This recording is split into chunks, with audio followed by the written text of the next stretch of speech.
Okay, so this wasn't easy, but I really wondered how cheer dancers get so flexible. For this reason, in this episode, I joined the routines of Eurodancers, the best cheer dance team in Switzerland, and also interviewed their leader on how they train flexibility. Seeing how these extremely flexible people increase and sustain flexibility is very important to me because part of my mission is to search for field-tested practices and see how they connect with more recent training concepts. It was a great experience overall, and here I'll share what I saw and summarize it into practical recommendations that you can integrate to your training. Now, the things that I was most curious about were 1. How they warm up, 2. How they increase flexibility, and 3. What is the type of stretching that they most commonly use. So let's see what happened. So after I introduced myself, we started warm-up. We first increased body temperature and then shifted to active dynamic and ballistic stretching exercises with some short bouts of static stretching in more challenging positions. One thing that I liked a lot in this routine was the sophisticated progression from one body part to the other. For example, stretching the short head of the bicep femoris, which is done with a bent leg, then stretching the antagonist muscles on the other side, the iliopsoas muscle, progressing to stretching all the hamstrings including the long head of the bicep femoris of the first leg, and also progressing to the other leg on the antagonists by stretching the entire hip flexors including the quadriceps. Finally, combining all these muscle groups into a split. So in this type of exercise selection, you break down a movement into smaller parts and work them separately before connecting them in the final exercise. Here the final exercise was the front split, but we worked separately a part of the front and the back leg, then again separately the entire front and the entire back leg, and then combined it all together on a front split. And this, in my opinion, is a very sophisticated way to select exercises, especially when you want to increase flexibility in multi-joint movements like the front split. So my first takeaway is that it makes sense to break your exercises into smaller parts and work them separately before combining them all together. And this is exactly the base of the routine I proposed for the front split back in 2018. However, the thing that surprised me the most was something else. After the warm-up, they started progressively increasing the speed of some dynamic and ballistic movements. They were moving so fast in and out of extremely stretching positions that I couldn't keep up with their pace.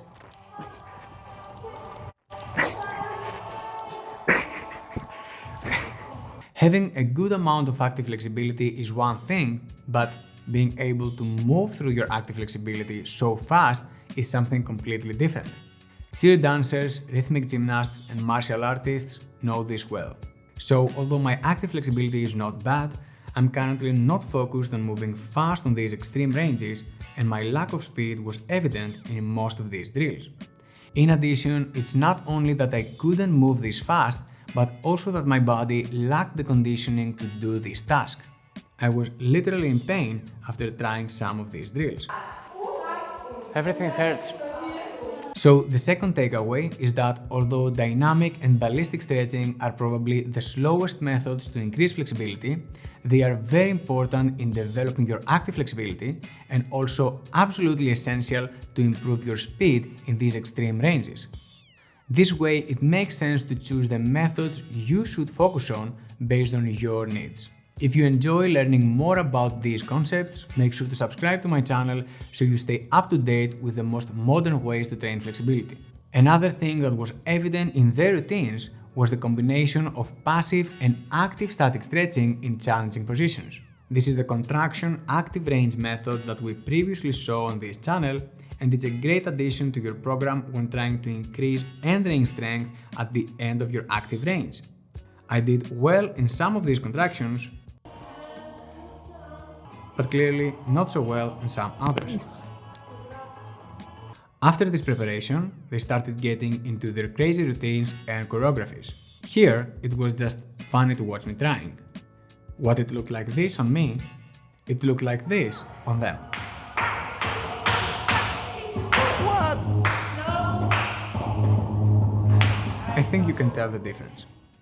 Now, whether you should be training flexibility before or after your workouts, based on their preparation before the choreography, I get back to the same conclusion I made on previous videos. And that is that for some activities, increasing your flexibility at the start of your workouts is essential, whereas for others, it's not. Cheer dancers need their full range of motion to perform their choreographies, so their flexibility training can be placed at the start of their sessions. In contrast, other sports like running or cycling don't need much flexibility, so it makes sense to put your flexibility workout at the end of these sessions, or even better, at a separate day. If you want to learn more about the effects of flexibility training on sports performance, you can see my dedicated video on that topic, and if you like this video so far, make sure to give me a thumbs up. Now, this was all my take on their training, and let's see what their leader, Flora, has to say about it. Okay guys, so I'm here with Flora, the director of the team. Thanks for being here and providing your insights to the channel. It was really cool that you come today to our practice in Zurich. He did a really good job. I hope you like it, and maybe he feels some muscles tomorrow. Let's see. Yeah, I will definitely be sure tomorrow. I will definitely be sure. Just to recap, the normal way that you start a training session is just to increase the temperature, then going to active dynamic stretches slowly. Sometimes you were doing also just a bit of static, and then moving again. Yeah. And then you go right to your drills, your jumps, the crazy stuff that you do. So how important is flexibility for cheer dancers? So for us, the flexibility is one of the most important stuff. So we really have to do in the training, every training. First, we have to do the warm-up and stretching to pull the flexibility as much as we can. You see our girls, some have different backgrounds. So if they do it before as a child, it's much easier when you're older. It's getting more, as you need more when you get older. Yeah. As everybody can increase, but you have to train it, train, and then it's getting better and better. So not all cheer dancers start flexible. They have to earn it sometimes if they're not from a gymnastics background or something like it. For example, I did ballet before, or someone just coming from hip hop or something where they did not need the flexibility, or from ice skating, for example, then they need to turn out. So everybody has some different stuff which they have to improve. Yeah. And then some really great stuff where you get the energy from. If a member of your team is not that flexible, what could you advise this member to do? Yeah, for example, I have also the PBs and the juniors. They're starting from 7 years old and they're coming with no knowledge. So we are all the time doing with them the warm-up stuff, and really they have to know that you need the warm-up and the stretching to be better. And you see it with the girls when they're really doing it at home. They can reach it, but it depends on the person, okay? But it can be in 4 weeks that you make it, it can be half a year, okay? But set your target, and if it's 1 centimeter all the time better, then that's a target, that's a goal. That's what you want, exactly. Yeah. So just set a goal, keep getting to it. Yeah. Most of the times, is it static stretching or active dynamic, like pulses? We do more active stretching than static stretching. As I like more the dynamic stretching. Of course, and this definitely works. Yeah, this definitely works for you because you have all the time active dynamic movements and also ballistic movements, the ones that you're doing so fast up and down. You don't only need passive flexibility, you need active flexibility.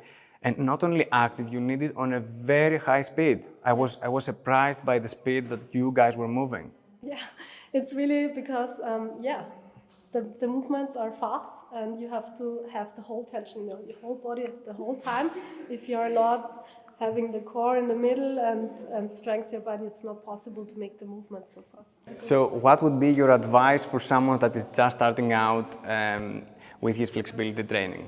Yeah, just come to training and do it, okay? I think that's most of the time important because when you're alone at home, maybe with the video, you're the motivator, and I think he's making it really good, then you're doing it.